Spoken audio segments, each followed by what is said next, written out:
Hello everyone and welcome to the Data4Food2030 Podcast. In this podcast series, we focus on the project's 9 case studies.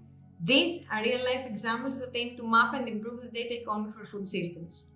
In today's episode, we spotlight the case study Intersectoral Data as a Service. For this reason, I'm very happy to welcome Radana Saskova, Project Manager at our partner UHLAVA, located in the Czech Republic. Radana is an expert in the field working on the Intersectoral Data as a Service case study, and together we will discuss everything about it. Radana, welcome and thank you very much for accepting our invitation and joining us today. Hello, and thank you for the invitation. Let's start from the beginning. What exactly is this case study about? Well, this case study is about intersectoral data as a service. This case study is led by 2 Czech partners, WirelessInfo, which focuses on research in the field of information technologies and the technical things in our part of the project, and UHLAVA, a public benefit organization that ensures direct contact with local stakeholders in the rural environment. Together, we aim to connect different types of data that originate in agriculture, regional planning, tourism, or, for example, local farmers' markets. And the goal is to make sure these data don't remain locked away in separate databases or just alone, but instead we serve, or the data serve real people in the region, farmers, food producers, municipalities, consumers, tourists, and many others. Thank you for this very nice overview of what the case study is about. And I would like to ask you what inspired you to focus on this topic. What's the current situation that led you to this case study? Well, a region like Pošumaví, which is the foothills of the Šumava Mountains in Western Bohemia, bordering Germany, we are testing the project because there are many small producers who offer high quality local foods, but often, as they are small, only a small group of people knows of them or about them. Farmers spend hours not only in their fields and work, but they have to do much paperwork. Municipalities plan events, but they lack a good overview of local production. And tourists or incomers are looking for authentic places and they can't find them. They can find them in any app, and so they feel sometimes quite lost. We realized that the data already exists. It's just a matter of identifying, connecting, and making them accessible.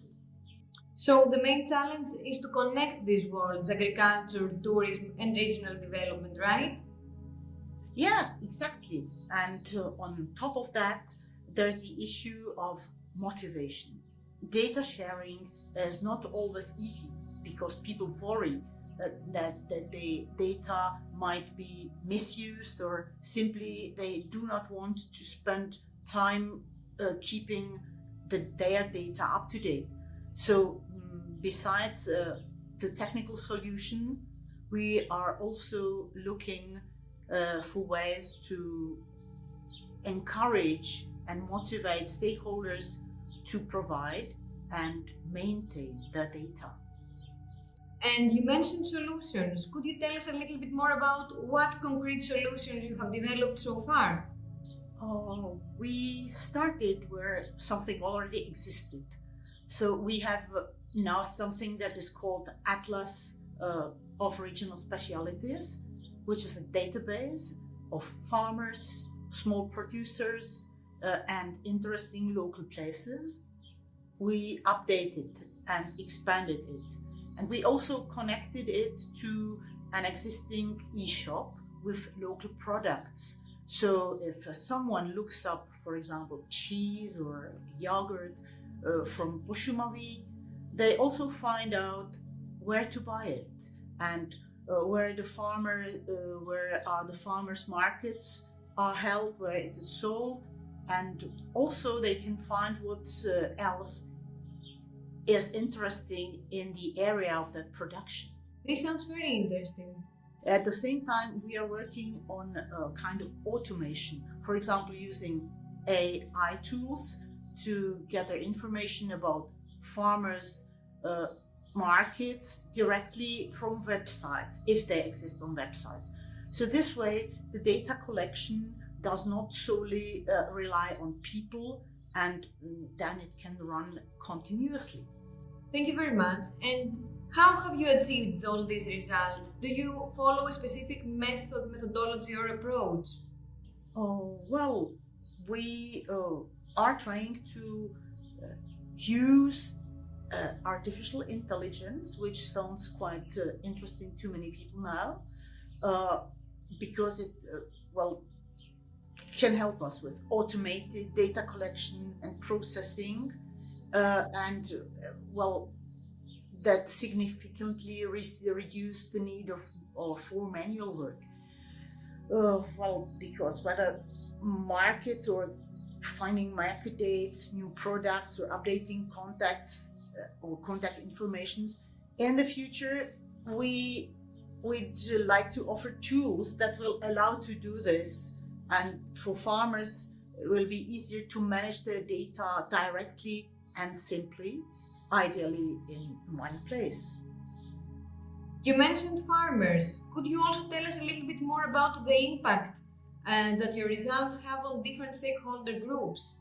Yes, the farmers, for them it's mostly the reduction of their administrative workload, paperwork, things that do not like to do very much because they need to be outside in the fields or just manage the farms. And also they do not have time to work on their marketing. So this kind of project or project results can just make a better visibility of what they are doing. If their products are easy to find and are just connected to other services, the chances that someone discovers them is much higher. We also mentioned municipalities, and for them it's a chance to plan better and support the local economy. And for tourists and people who come to these areas, consumers for example, this also is an advantage to access verified local products and experiences, also meaning the places to visit without complicated searching. So I understand that this case study brings a lot of benefits to a wide range of stakeholders, farmers, tourists and municipalities, which is very interesting. So now I would like to ask you about your next steps. Do you have anything to share with us regarding your future steps? Yes, we still have a lot of work to do. We want to expand the database, connect in the future, connect it with more regions to obtain more open data and obtain more open data, for example, from ministries or ministry registers or regional organizations. These are data from the farmers portal, then from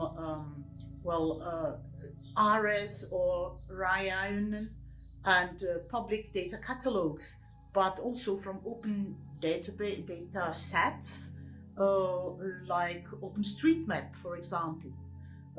We are also working on ensuring long-term sustainability so that the solution continues even after the project ends, because this usually is a kind of problem.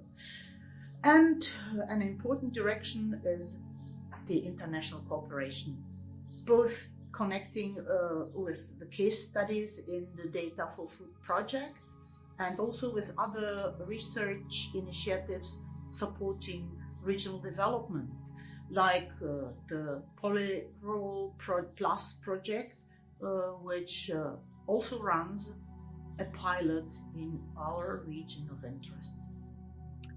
From what you are saying, I understand that this is a well thought out and highly practical project. It shows that even seemingly ordinary data like information about a farm or a market or a local product can play a key role in how we live, travel and shop. Yes, exactly. The data are not just a technical thing, because they are in fact tools that connect people, support the local economy, and strengthen our connection to the region. Our goal is to show that sharing information makes sense when it's done smartly, sensitively, and for the benefit of everyone. Thank you very much. And one final question before we conclude our discussion for today. How does this case study contribute to the overall goals of the Data4Food2030 project? I think it is kind of a very practical example how data coming from very different parts of people's and production life can be connected. It's not easy to do it. Some people said, well, you can't do that. It's so much data and so many views of the problem. It will never work, but we still hope this is a kind of something that is worth trying. Maybe we will do just part of it, or find that some aspects are very difficult to cope with, but anyway, we still feel it is something that we need here. So any other projects or other pilots may be working on more specific tasks, but we find this very useful for rural areas. Connecting all these sectors and how they exchange their data and all the practical impact that this can have on a various range of stakeholder groups, which is very, very important nowadays. Yes, we hope for such a result. Thank you very much, and thank you very much for joining our podcast today and sharing all your insights with us. Thank you. And as for you, dear viewers and listeners, thank you very much for watching this episode. See you in the next episode.